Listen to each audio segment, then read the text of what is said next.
So up next is going to be heat number 1 for the South Island Super Saloons Championship.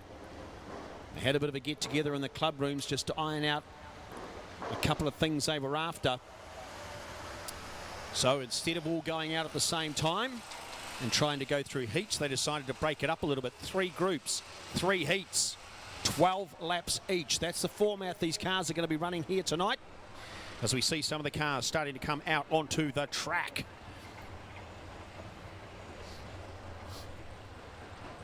So if you can take note of it, this is going to be Group A versus Group B. And who's going to be in those 2 groups, you say? Well, let me tell you. So your Group A tonight is in the form of 17C Ryan Masters, last night winner of the Mag and Turbo Super Cup, as well as the local lad, if you like to call him, is the 34T car. And that is Ray Stewart. Then we go back to the 69I car of Ewan Shearing, as well as John Berg, who's managed to get the car back out on the track after that huge accident last night in the 76C car. And joining them will be Hayden McKay in the 86C, and rounding it out will be Paul Simon in the 7D. Now looking for your Group B cars. The man who won the Ray Stewart 70 lapper, pretty happy about it. Had a bit of a funny night last night. We'll talk about that in a sec. And that's a 3NZ of Ian Burson. As well, joining him, another 3rd place getter from last night in the form of Terry Soper in the 8D car. As well, Owen Dixon, 95T, is in that group. Mark Grocott as well in the 73C car. 77T had a mixed up night last night, and Greg Johnson. And as well, joining them in the 817C car is Jackson Lovelady. So those are your 2 groups going up against each other right out here at the moment. Let's talk Burson to start with. Went out on the track in his first heat.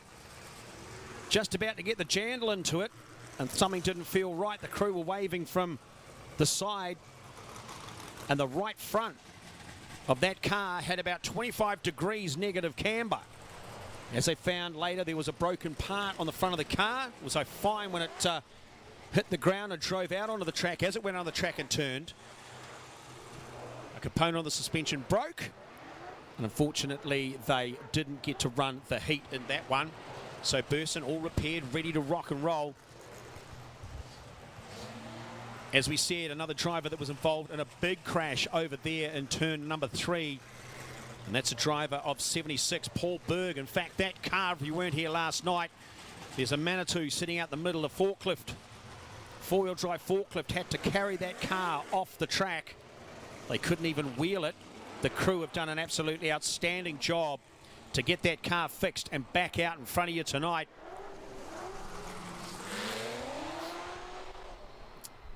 And if you think they're all just here having a bit of fun, these crews work extremely, extremely hard, folks, in between these races, especially when the accidents have happened. Another one down there, Lawson's crew doing an absolutely outstanding job as well to get that car up and running for tonight. As we see, just doing a bit of a tour of the centre of the track.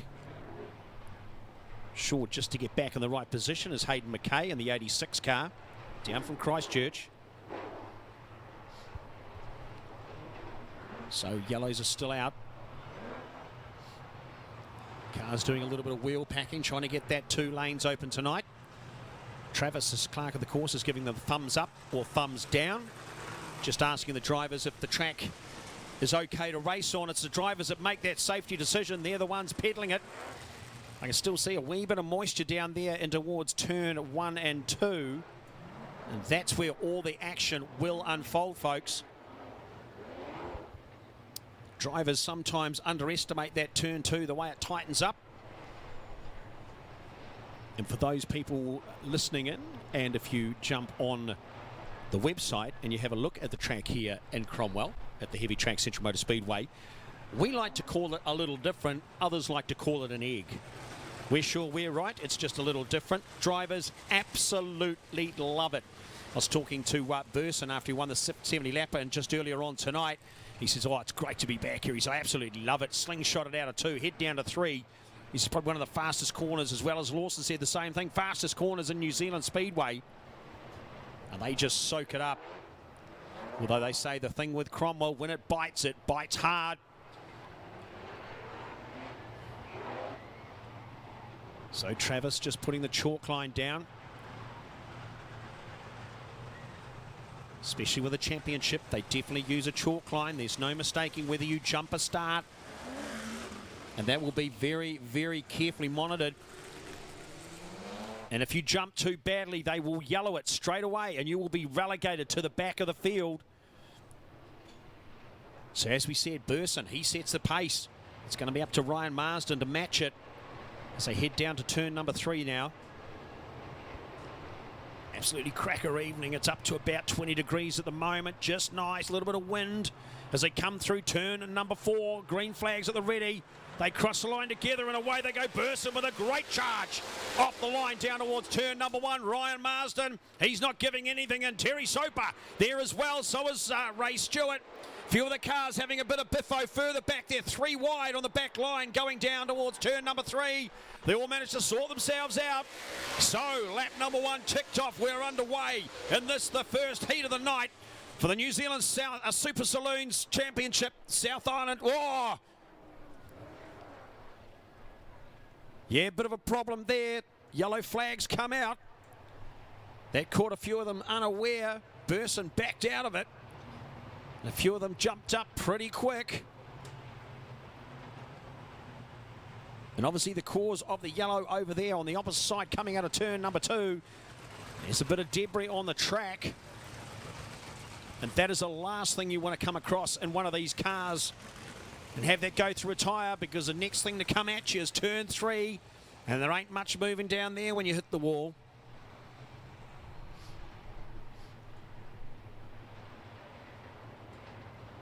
So the yellow went out. There was 1 lap ticked off, but they've gone back to the full restart.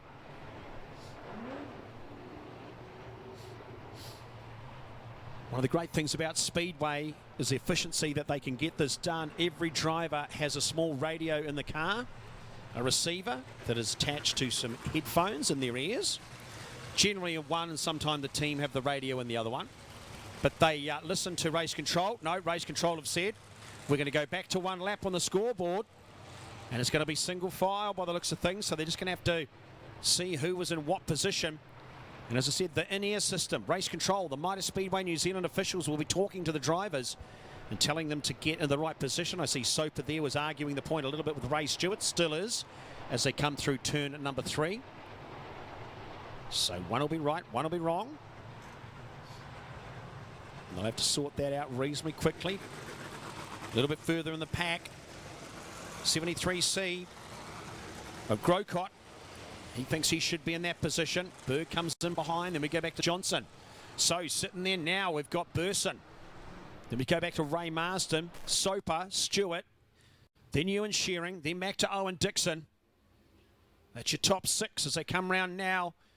Waiting for the green. Burson controls the freight train as they head through turn number 3. He's the engine at the front. He's going to get the shot quickest, and he's away and off down towards turn number 1. So Burson, Ryan Marsden picked it beautifully as he tries to go down the inside of Burson down there in turn number 2. Doesn't get it to happen. Looks like half of the side of Soper's car is trying to leave as they head down to turn number 3. And Burson goes high on the track. Ryan Marsden went low. Looked like he's lost out a little bit. Let's see when they straighten up what sort of distance we've got. It's now out to a car, 2 cars. So Burson doing a great job to pick it. Oh no, flat tyre on the right side of the 817 Lovelady car. Goes into the centre of the track. Ryan Marsden, he's a bit wiser this time around. Got the thing side by side through 1 and 2. Burson manages to come out on top. Soper still hanging on a second. Marsden had a bit of a moment out of 2. Went to the pole line. He's lost about 4, 5, 6 car lengths as they head into turn number 4. Now so Burson out in the front on his own. Marsden now under fire from Soper, and he's also got Ray Stewart in that block as well.